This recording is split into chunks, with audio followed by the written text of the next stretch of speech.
사람이 내게 어찌하리까? 오늘 본문에서 사람이 두 가지 단어로 나오는데, 하나는 바살이라는 히브리어로 나오고 하나는 아담이라는 히브리어로 나옵니다. 바살이라는 것은 살이란 뜻입니다. 혈육 있는 자가 그렇게 나오죠. 혈육 있는 자가 내게 어찌하리까? 그래서 혈육을 가진 사람, 그 사람은 육체뿐인데 육체를 가진 자가 내게 어찌하리까? 또 뒤에는 아담이 고유명사도 되지만 일반 명사로는 사람이란 뜻입니다. 아담이 내게 어찌하리까? 아담은 연약해서 하나님의 명령을 순종하지 못하고 불순종함으로 말미암아 죄악에 빠지고, 중구는 그야말로 이제는 넌 흙으로 만들었으니 흙으로 돌아가라 하는 그런 비참한 존재로 전락한 그런 아담이, 그런 사람이 내게 어찌할 수 있겠습니까? 오늘 우리는 세상을 살아가면서 이와 같이 혈육 그리고 사라져버리는 인생을 끊임없이 눈으로 보고 손으로 만지고 대면하여 그와 같이 지내고 있는데, 물론 우리가 연약한 존재들도 존중하면서 겸손하게 살아야죠. 그러나 그런 사람을 의지하거나 그런 사람에게 너무 극도로 두려움과 불안에 빠질 필요는 없다는 것입니다. 조금 지나면 그런 사람이 없어지기 때문입니다. 마치 풀처럼, 시들어버리는 풀처럼 사라져버릴 인생에 너무 두려워하고 탄식하고 마음 졸이며 살지 말라는 것입니다. 우리가 마음 졸이면서 불안과 스트레스에 살면 그 사람보다 우리가 먼저 이 세상을 떠날 수가 있어요. 그러므로 원수가 우리 앞에서 사라지는 것을 못 볼 수가 있어요. 두려워하지 말라는 것입니다. 오늘 시편은 다윗이 사울에게 쫓겨다니다가 이제는 블레셋 적군의 영토로 들어갔어요. 그래서 가드 왕에게 피했는데, 거기에서 피했을 때도 위기에 처한 것을 노래하고, 나는 이런 속에서도 하나님을 의지한다고 그와 같이 말하고 있습니다. 사도 바울이 복음을 증거하면서 가는 곳마다 위험을 당한 그 본문을 우리가 알고 있습니다. 강에 가면 강의 위험과, 육지의 산에 가면 산의 위험과, 바다에 가면 바다의 위험이 끊임없이 있고, 사람을 만나면 유대인의 위험과, 그 사람 가운데 이방인을 만나면 이방인의 위험과, 그런 속에서도 사도 바울은 나는 복음을 증거해야 될 사명을 가지고 있으니까 나는 죽지 않는다. 그것이 의인은 7번 넘어질지라도 망하지 않는다는 것입니다. 우리 예수님 믿는 사람들은 그야말로 재앙이 하나도 안 다가오면 좋겠습니다만, 이 세상에서 우리가 죄를 지어서 자초한 재앙은 안 다가올 수 있을지 몰라도, 죄 많은 이 세상에서 살아가는 우리가 그런 사회적인 어려움이나 불안, 세계적인 경제적인 어려움에 빠지면 우리도 당연히 영향을 입는 것입니다. 그런데 예수님 믿는 사람은, 하나님의 택하심 받은 그 사람들은 그런 위험 속에 쓰러지지 않는다. 이게 중요한 거예요. 결코 이것으로 말미암아 나는 쓰러지지 않고, 사람이 나를 두렵게 할지라도 나를 그와 같이 넘어뜨리지 못한다는 것입니다.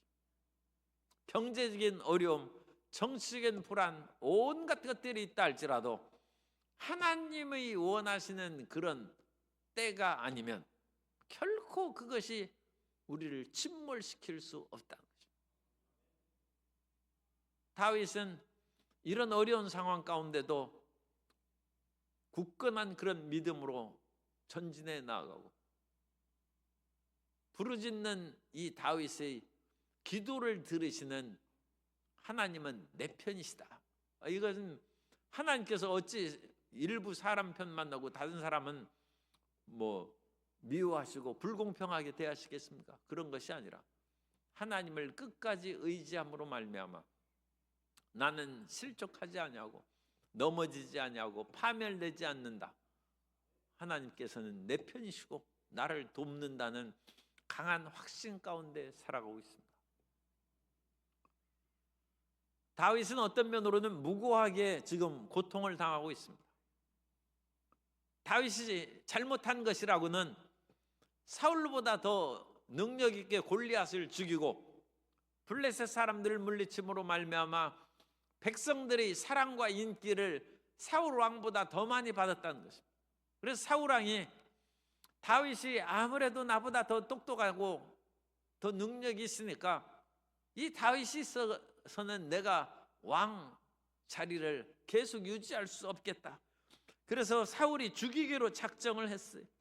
사무엘상 20장 30절 이하에 보면 사울이 요나단에게 화를 내며 자기 아들 요나단에게 화를 내며 그에게 이르되 패역무도한 계집의 소생아 내가 이새의 아들을 택한 것이 내 수치와 내 어머니 벌거벗은 수치됨을 내가 어찌 알지 못하랴. 이새의 아들이 땅에 사는 동안은 너와 내 나라가 든든히 서지 못하리라. 그런즉 이제 사람을 보내어 그를 내게로 끌어오라. 그는 죽어야 할 자이니라 한지라. 자기 아들 요나단이 다윗을 보호하려는 것을 알고 그가 있으면 내가 제대로 왕 못한다. 그를 끌고 와. 죽임을 당하게 그렇게 끌고 오라는 것입니다. 그리고 사울이 다윗을 그와 같이 맹렬히 추격하므로 다윗이 어찌나 황급히 도망갔든지 다윗은 장군인데 칼이나 병기가 없이 높당에 있는 아히멜렉에게 가가지고 양식을 구하고 거기에서 무슨 무기가 없느냐 구해서 골리앗이 쓰던 칼이 있다는 것을 받아들고 그러니까 맨몸으로 그야말로 주먹밥이라도 가지고 오고 그래야 되는데 삼각김밥도 마련하지 못하고 군인이 칼도 없이 허겁지겁 도망간 그 얼마나 정말로 위기 상황이었던 것을 알 수 있습니다. 그런데도 사울이 추격이 심하자 다윗이 적군인 블레셋의 땅으로 갔는데 거기에서 국경을 넘어서 가니까 사무엘상 21장 10절 이하에 그날에 다윗이 사울을 두려워하여 일어나 도망하여 가드왕 아기스에게로 가니 아기스의 신하들이 아기스에게 말하되 이는 그 땅의 왕 다윗이 아니니까. 무리가 춤추며 이 사람의 일을 노래하여 이르되 사울이 죽인 자는 천천히요 다윗은 만만이로다 하지 아니하였나이까 한지라. 가드에 갔더니 가드왕 아기스의 신하들이 이 다윗에 대한 노래를 알고 있어요. 옛날에도 이와 같이 노래는 금방 퍼지는 거예요. 그래가지고 이 사울은 천천히인데 다윗은 만만이라고 한 그 사람인즉 이 사람은 틀림없이 크게 된 사람이고 강력한 그런 왕이 될 것인즉 우리나라에 왔으니까 잘 이김에 이참에 잡아 죽이자는 것이죠. 다윗이 그 이야기를 듣고 성도 여러분 어떡하겠어요? 그런 때 다윗이 미친 척을 하는 거예요. 이거 다윗은 보통 사람이 아니에요. 사무엘상 21장 12절 이하에 다윗이 이 말을 그 마음에 두고 가드왕 아기스를 심히 두려워하여 그들 앞에서 그의 행동을 변하여 미친 채하고 대문짝에다 그적거리며 침을 수염에 흘리매. 그런데 아기스 왕이 사람 보는 눈이 없어요. 진짜 이 눈이 열린 그런 사람들은 흙 속에 있는 진주를 발견하고 그걸 알아보는 것이죠. 그런데 아기스 왕은 그걸 알지 못하고 어찌하여 우리 나라에 미친 사람이 없어서 이런 미친 자를 데려왔느냐. 그래가지고 그냥 살려두고 쫓아냈어요. 삼국지에 보면 유비가 조조의 그런 조조는 의심이 많은 사람이죠. 아무래도 조조가 영웅의 기질이 조조가 보니까 유비가 영웅의 기질이 있는 것 같아서 자기에게 온 김에 죽이려고 생각을 하고 있는데 유비가 또 눈치가 백단이에요. 보통 빠른 게 아니에요. 아무래도 주변을 보니까 부하 장군들이 칼을 들고 뭐하고 이렇게 있는 것이 수상한 거예요. 그래서 식탁에 앉아서 밥을 먹다가 천둥번개가 진짜 갑자기 벌벌 떨면서 탁자 밑으로 들어간 거예요. 그러자 조조가 껄껄 웃으면서 이런 자가 어찌 나의 대적이 되겠느냐 해서 유비를 살려보낸 거예요. 우리가 잘 아는 와신상담의 고사가 있지 않습니까? 원수를 갚기 위해서 쓸개를 핥고 장작더미 위에 서부에 누워서 찬다. 그러면서 그 고통 가운데 원수 갚는 것을 잊지 않는다는 그 고사가 나온 그 월왕 구천이 오나라 왕에게 패배해서 사로잡혔어요. 그래가지고 그 구천을 죽이라고 한 거예요. 그 충성된 신하가 저 사람 보통 사람이 아니니까 살려두면 안 된다고 한 거예요. 그런데 구천이 자기의 모사꾼 범녀의 말을 듣고 어찌나 바닥에 땅에 바짝 엎드려서 기는지 그 오나라 왕 부차가 몸이 아파가지고 참 지저분한 얘기입니다만 그렇게 몸이 아파가지고 설사를 하니까 그것을 맛보면서 이게 어떻게 된 것입니까? 그 모사가 시킨 거예요. 비록 사로잡히긴 했지만 월나라 왕 아닙니까? 왕이 적군의 왕의 것 같이 변을 맛보는 거예요.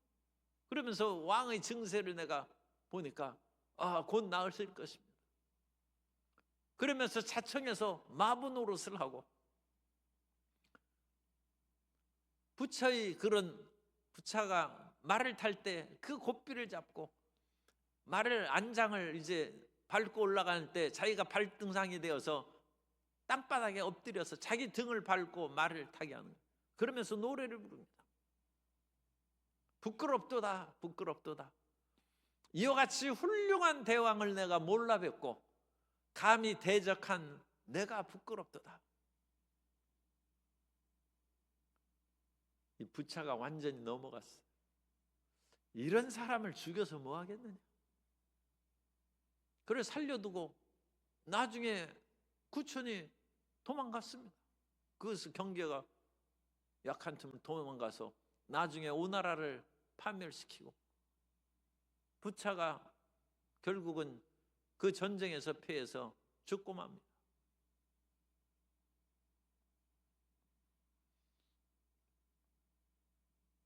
사람이 강직한 사람을 선비라고 얘기하는데 나는 더러운 꼴 못 본다.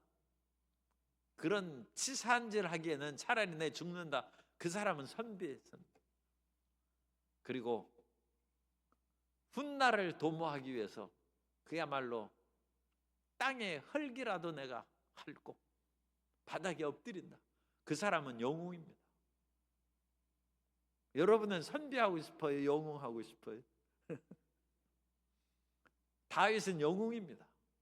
다윗은 여기에 성경에 보면 상당히 좀 거짓말도 잘해요. 제사장한테 내가 왕명이 너무 급박해가지고 칼이나 양식 가지고 오지 않았는데 뭐 먹을 거 없느냐. 그래가지고 먹을 것을 얻고 칼을 얻고 그렇습니다. 그리고 이와 같이 아기스 왕 앞에서는 막 침을 흘리면서 대문에 끄적거리면서 뭐라고 썼는지 모르지만 어쨌든 히브리어로 썼으면 하나님 나를 살려주십시오 하고 썼겠죠. 그런데 블레셋 사람은 이것은 그 인도 유로피안족이기 때문에 아마 히브리어를 몰랐을 거예요. 그러니까 미친 놈이 뭐라고 그적거리는구나 생각했겠죠. 그래가지고 살아나는 거예요. 훗날을 도모하기 위해서 오늘의 그와 같은 비참한 상황을 참고 인내하고 나아가는 사람은, 그 사람은 이제 영웅의 기질입니다. 그런데 눈앞에 있는 조그만한 그 자기 자존심, 그거 깨지는 것을 못 참아가지고 이것도 선비를 너무 비하하는 것입니다. 화다닥 죽는 것은 밴댕이에요. 그건 그냥 붙잡히자마자 훗날을 도모하지 않냐고, 밴댕이가 그냥 죽어버리는 거예요. 그런데 그거에 비하면 이 잉어는 영웅이에요. 잡은 지 3일이 돼도 눈을 껌뻑껌뻑하고 살아있어요. 그 잉어를 사흘 뒤에 놓아주면 다시 물속에 헤엄치고 들어가요. 훗날을 도모하는. 밴댕이는 파다닥 하고 그냥 죽는 거예요.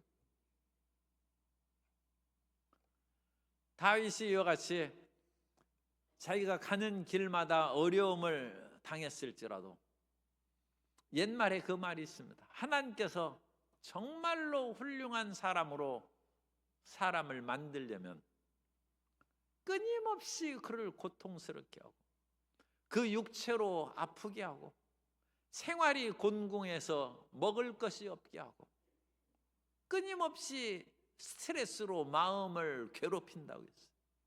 그 일을 하는 것은 나중에 그와 같이 큰 일을 맡아서 행했을 때 흔들리지 않고 하나님의 일을 수행할 수 있게 하기 위함이라고 했어요. 오늘날 지도자들이 과연 그렇습니까? 오늘날 지도자들이 그래야 된다. 어떤 일이 있어도 흔들리지 않냐고. 지도자가 분노하고 스트레스에 노이로제 걸리면 나라가 어떻게 되겠어요? 그런 게 까딱 없어야죠. 아파도 까딱 없고 어떠한 그와 같이 정신적인 스트레스가 다가와도 까딱 없고 삶이 곤궁하고 경제의 어려움이 다가와도 흔들리지 않는 거예요. 그래서 자기가 맡은 일을 완수하셔 나간 그런 사람들이 참된 지도자고, 옛말에 그러니까 그런 훌륭한 왕을, 지도자를 만들기 위해서 하늘이 그런 사람들을 연단시킨다. 그래서 그런 사람들로 땅의 지도자가 되고 나라를 이끌어가면 온 국민들이 그야말로 평안하고 행복한 것이죠. 그래서 다윗이 이와 같이 사울에게 쫓겨서 블레셋의 가드 땅 아기스 왕으로 도망갔을 때 거기에서도 또 죽음의 그림자가 있어요.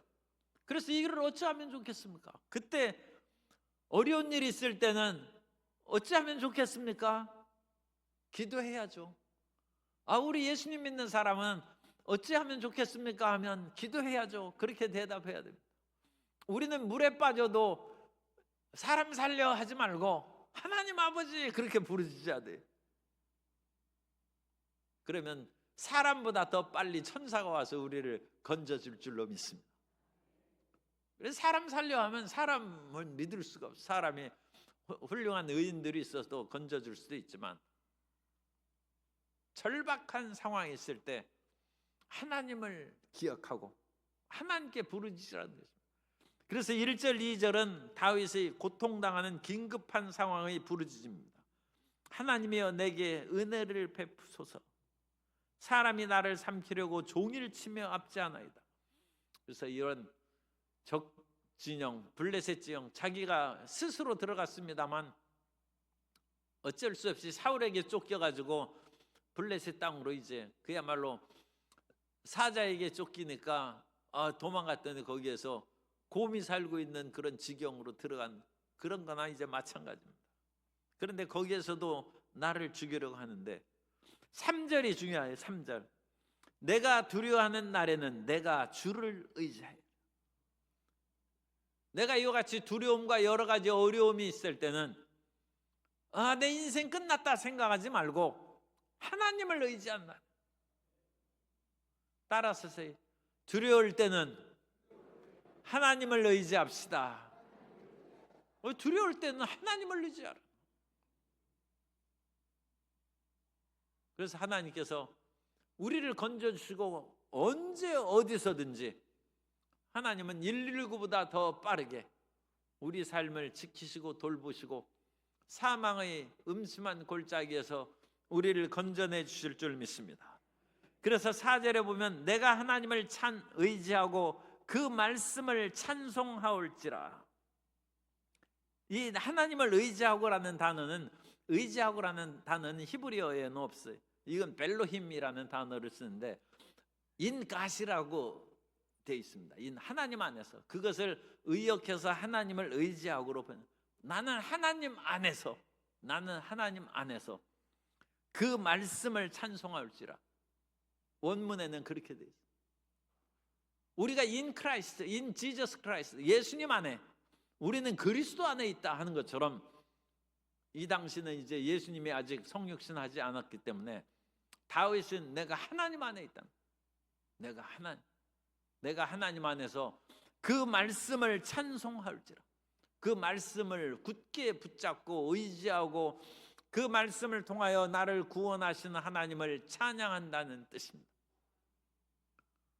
어렵고 힘들 때 하나님을 의지하고 하나님을 붙잡는 것은 말씀을 붙잡는 거예요. 이게 말씀, 내가 하나님을 의지하고 그 말씀을 찬송할지라는 것은 내가 그 말씀을 기억하고 붙잡고 결국은 그것으로 말미암아 이기게 되는 것을 찬송합니다.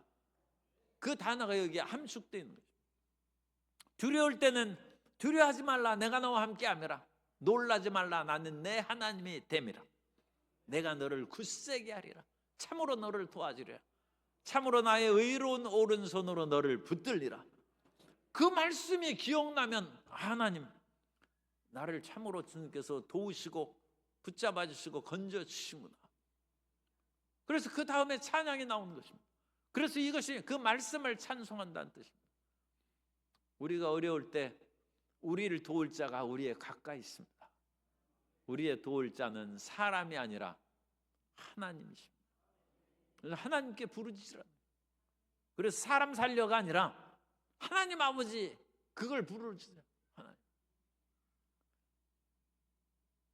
그러니까 꿈속에서도 사람 살려 하면 뭐 누가 도와주는지 몰라도 꿈속에서 하나님 아버지 하면 꿈속에서 귀신이나 잡귀신들이 다 도망가요. 그래서 평소에도 연습하고 혹시라도 불면증이나 아니면 자다가 가위 눌리고 그런 잠자고 두려움이 있는 그런 분들은 미리미리 연습해놔요.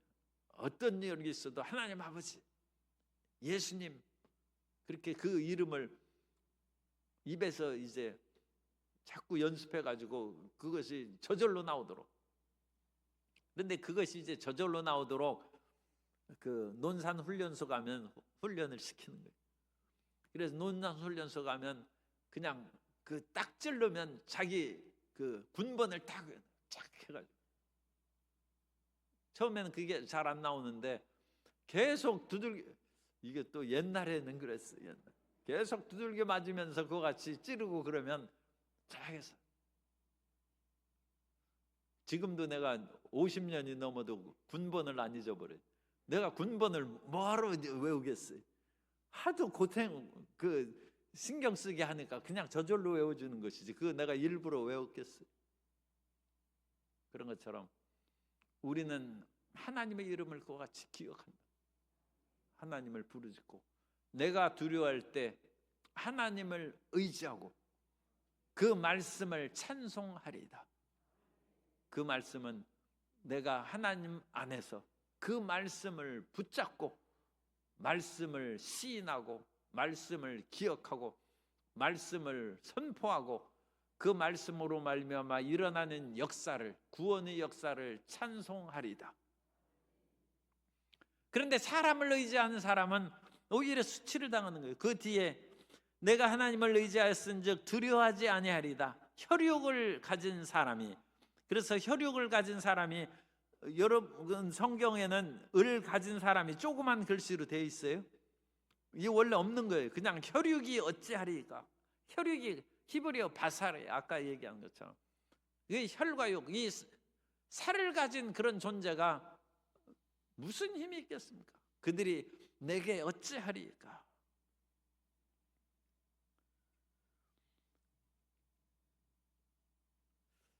뒤에 10절 11절에 그 말이 또 나옵니다. 그래서 4절에 있는 말씀이 10절에 다시 나와요. 10절에 내가 하나님을 의지하여 그의 말씀을 찬송하며, 다시 반복돼 있죠. 야훼를 의지하여 그의 말씀을 찬송하리이다. 10절에서는 이 말씀을 2번 반복했어요. 2번 반복하고 4절 후반에 있는 혈육을 가진 사람이 어찌하리까는 11절에 내가 하나님을 의지하였은즉 두려워하지 아니하리니 사람이 내게 어찌하리까? 혈육을 가진 사람이, 그것을 여기서는 사람이, 여기에서는 사람, 아담이라는 단어를 썼어요. 죽고 흙으로 돌아가는 아담, 그런 존재가, 그런 무기력한 존재가 어찌 나를 해할 수 있겠습니까?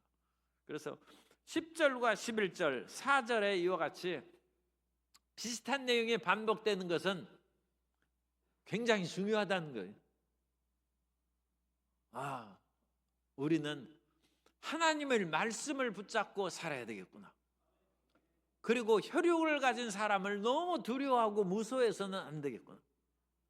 그런데 우리는 가끔 그런 말을 하죠. 법보다 주먹이 무섭다고. 가까이 먼데 있는 법보다 가까이 있는 주먹이 그렇게 무섭다고 해서 그것을 조폭이 내 그 좌우명으로 삼고 사람들을 괴롭히는 거예요. 조폭이 있으니까 우리 주먹이 더 무섭다. 그러나 하나님의 말씀이 사람의 그 어떤 것보다 능력이 있다.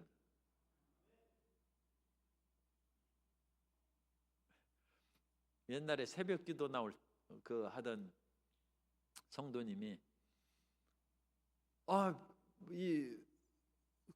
새벽에 이렇게 해서 집에 갔는데 갑자기 강도가 나타나가지고 칼을 들이대면서 돈 내놓으라.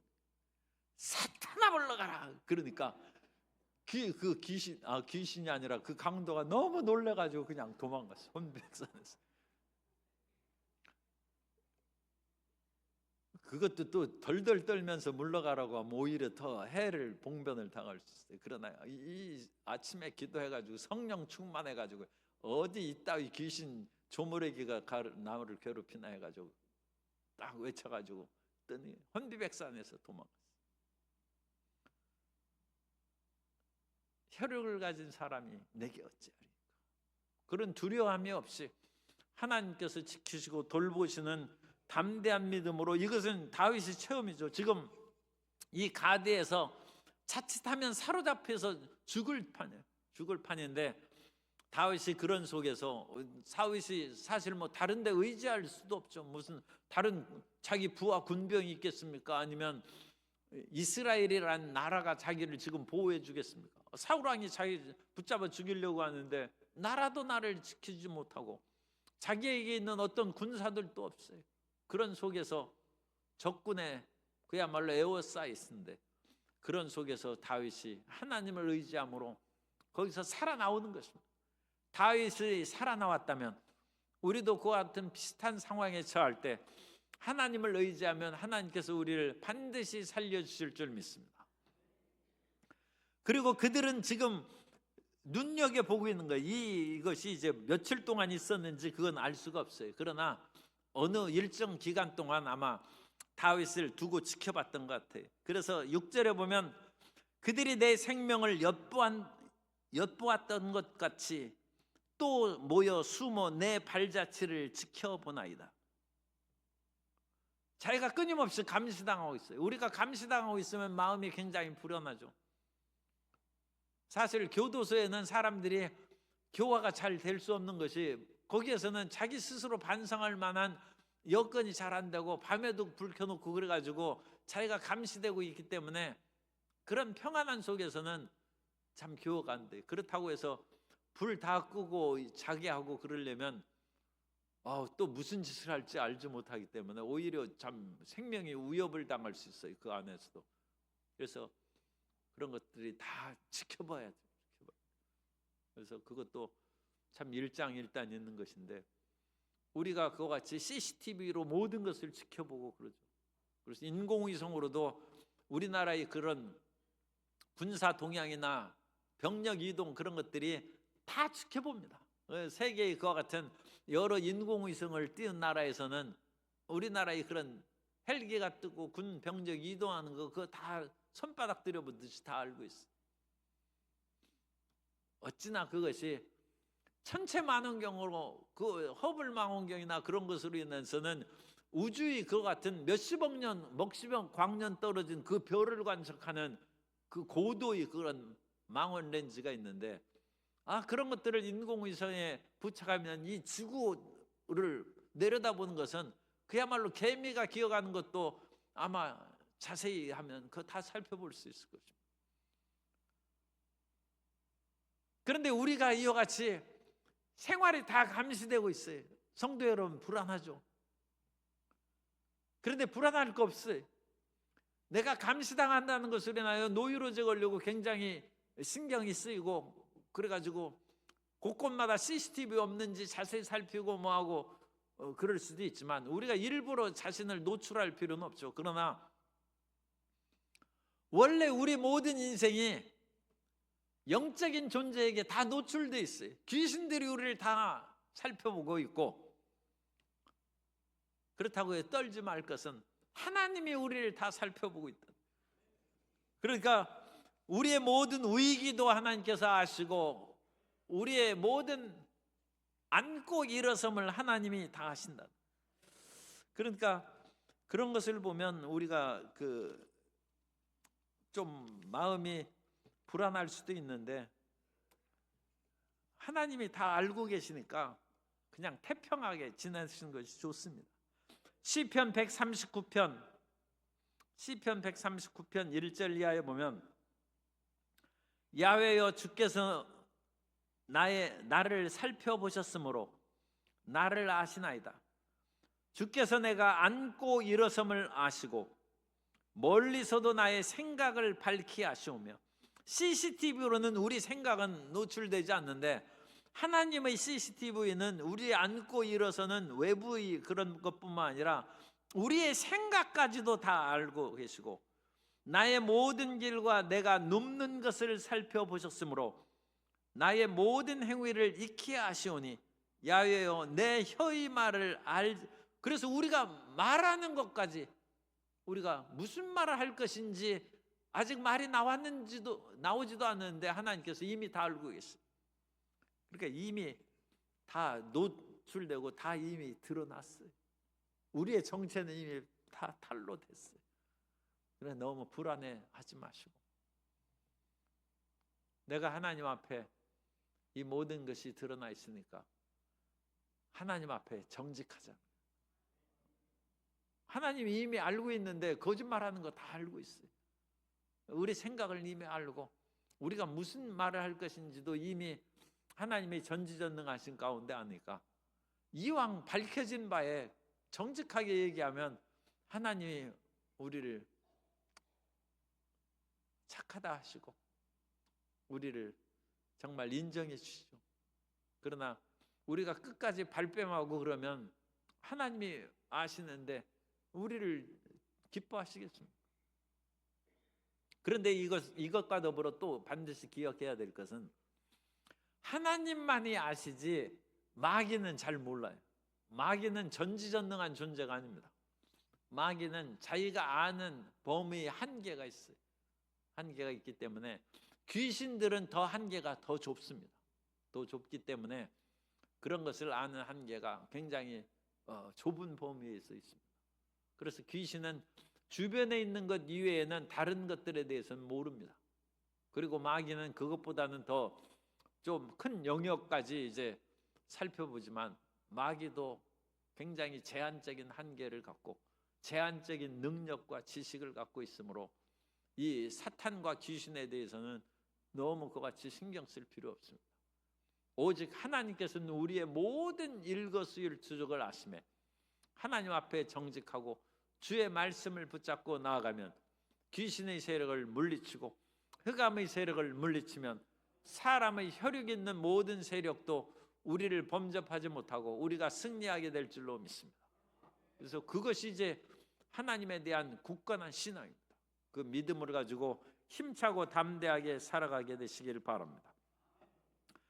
그러면서 이와 같이 모든 그와 같이 드러나고 자기를 감시한다 할지라도 나는 두려워하지 아니하고 오직 기도하는 것입니다. 8절에 나의 유리함을 주께서 계수하셨사오니, 끊임없이 지금 떠돌아다니고 있지 않습니까? 사울에게 쫓겨다니고 이곳에서도 쫓겨다닐 그런 상황이 처해 있는데, 주께서 나의 유리함을 계수하셨사오니 나의 눈물을 주의 병에 담으소서. 나의 눈물을 하나님이 왜 병에 담고 그래요? 우리가 병에 담는다는 것은, 이것은 그 건조지대 사막 지역에 사는 그런 독특한 표현입니다. 그 사람들은 물 한 방울도 귀하죠, 사막에서는. 그래서 물이나 우유, 포도주 같은 것을 병에 담아요. 병에 담아서 그것을 소중하게 간직합니다. 그래서 이 눈물을 병에 담으라는 것은 나의 이 애통하고 눈물 흘리는 것을 주님께서 소중히 여기시고 기억해 달라는 그 표현이에요.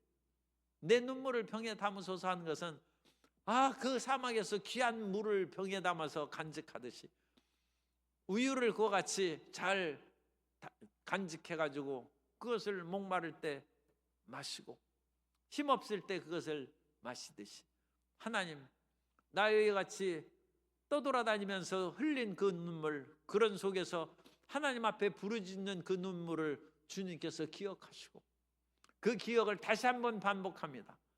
주님께서 비망록 그 책 잊지 않도록 우리가 메모하지 않습니까? 그래서 주의 책에 기록되 아니하였나요? 주님, 이 모든 것을 주님께서 책에 기록해서 잊지 않아 주옵소서. 그래서 이 다윗이 이것은 간절한 기도예요. 하나님, 나의 이 눈물을 흘리면서 부르짖는 기도를 그냥 한번 듣고 잊어버리는 그런 식으로 대하지 마시고 소중히 병에 담아 나의 눈물을 기억하시고 주님의 잊지 않는 수첩에다가, 비망록의 수첩에다가 기록해 주셔서 이 억울한 문제가 해결되고 나의 원통함이 해결되고 나의 병이 치료되고 소원이 이루어지게 하여 주옵소서.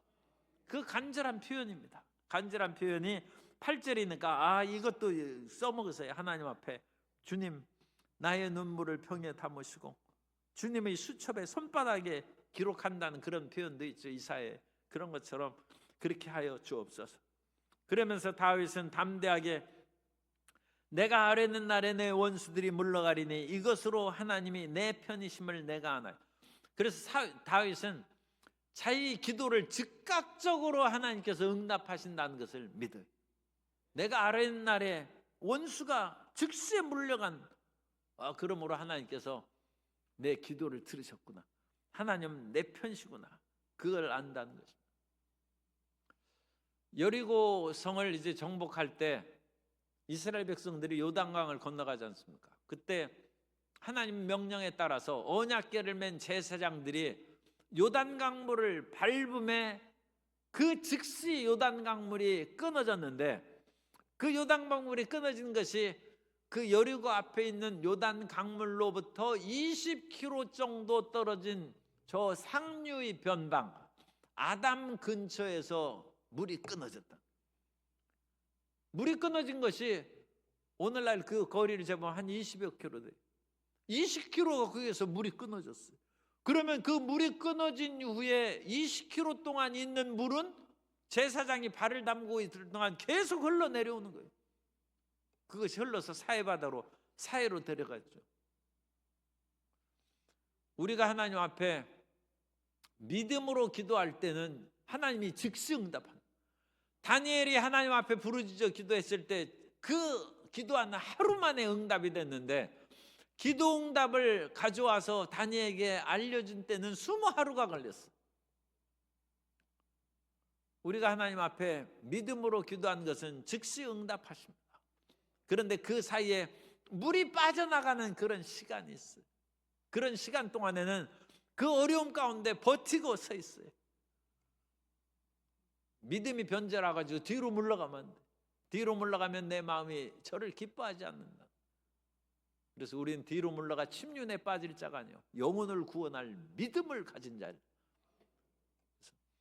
하나님은 예수 이름으로 드리는 나의 기도를 들으신다. 그것을 확실하게 믿고, 왜냐하면 그렇게 마음에 생각을 갖고 믿음을 갖는 것을 하나님이 우리 생각을 아시고 살피신다고 했지 않습니까? 그렇기 때문에 우리가 그런 믿음이 없이 그렇게 하면 원래 나를 안 믿었는데 하나님께서도 책임이 없는 거예요. 왜? 믿음으로 기도를 안 했으니까. 그러나 우리가 철석같이 하나님을 의지하고 믿으면 시간이 좀 걸리더라도 하나님께서는 반드시 응답하시고 역사해 주실 줄 믿습니다. 그리고 하나님께서 다윗의 기도를 들으신다는 것을 다윗이 확신했기 때문에 다윗은 이 뒤에 이제 담대하게 12절 13절에서 내가 하나님 앞에 이제 감사하는 서원제를 드리겠습니다. 이건 참 믿음의 표현이죠. 하나님께서 이와 같이 가드 왕 아기스에게서 나를 건져주시고 나를 평안한 길로 인도하셨은즉 내가 이제 나아가면 하나님 앞에 감사의 예물을 드릴 것이고, 하나님께서 나를 이와 같이 감시하는 그런 눈길 속에서, 포위된 그런 속에서 나를 벗어나게 하셔서 이제는 하나님 앞에서 다니게 하시고, 13절 내 생명을 사망에서 건지셨. 이 아기스의 그런 군대들의 무리, 그 신하들의 무리, 사망의 무리에서 나를 건지셨고 이제는 하나님 앞 생명의 빛에 다니게 하실 것이고 실족하지 않게 하심을 내가 믿는다고 선포하고 있습니다. 그래서 다윗은 자기의 기도에 대한 굉장한 확신을 가지고 있습니다. 이런 그 기도는 참 우리가 본받아야 됩니다. 우리가 너무 하나님 앞에 부르짖고 눈물을 흘려 간구하는 그 기도만을 드릴 때 하나님께서는 믿음으로 기도하라고 우리에게 말씀하십니다. 우리가 구한 것을 받은 줄로 믿으라는 것입니다. 그래야면 너에게 그대로 되리라. 그래서 하나님 앞에 끝까지 주시옵소서 주시옵소서 그렇게 하지 말고 하나님 앞에 주시옵소서 기도한 후에 그것도 어느 딱 경점 때가 있죠. 어느 때 딱 그 정점에 이르면 하나님이 내 기도를 들으셨구나. 하나님 이제 주님께서 나의 기도를 응답하셨은즉 내가 하나님 앞에 감사의 제물을 드리고 나는 이제 이 모든 얽매임에서 벗어나 하나님 앞 생명의 빛에 걸어가게 하시오니 그 모든 일로 인하여 주님을 찬양할 것입니다. 항상 기도를 긍정적으로 끝내. 눈물과 탄식으로 부르짖다가 끝나지 말고 하나님이 역사하시는 그 모든 것을 마음에 받아들여서 찬양으로 기도를 끝맺는 성도 여러분 되시기를 주님 이름으로 축복합니다.